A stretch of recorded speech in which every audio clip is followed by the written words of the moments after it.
শীত চলে আসছে, সাথে এসএসসি পরীক্ষাও।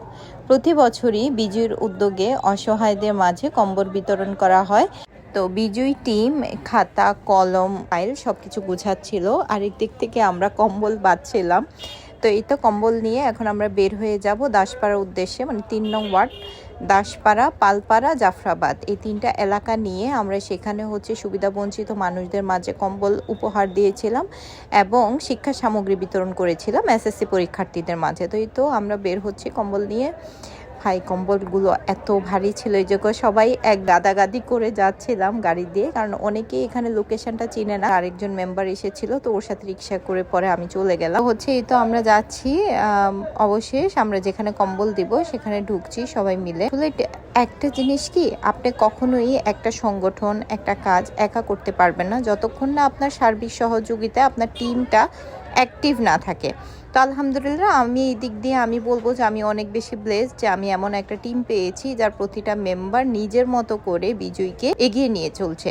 এই তো শিক্ষা সামগ্রী, কম্বল আমরা সব টেবিলে রাখলাম। আমরা সবার জন্য অপেক্ষা করছিলাম যে সবাই কখন আসবে, সবার মাঝে কিভাবে দিব। আর ও অধরাই যে আমাদের এই এলাকা, 3টা এলাকা মিলে কম্বলের এবং সব কিছুর লিস্ট করেছিল।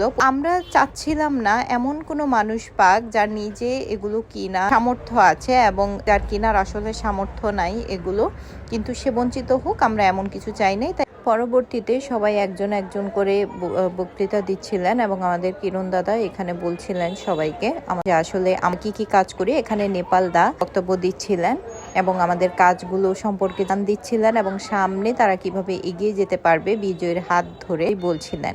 এবং তার পরবর্তীতে আমাদের স্বপ্নদ্রষ্টা আশিক খান, উনি বক্তৃতা দিয়েছিলেন এবং তারপরে সর্বশেষ আমি বক্তৃতা দিয়েছিলাম। এমন না যে শুধুমাত্র আমরাই বলে গিয়েছি, আমরা তাদের কথাও শুনছিলাম, তাদের কষ্টগুলো শুনছিলাম, তারা কিভাবে আছে, কিভাবে এই শীতটা তারা অতিক্রম করছে প্রতি বছর, কিভাবে ভাঙ্গাচুরা একটা ঘরের থেকে ওনারা জীবনটা পার করে যাচ্ছে।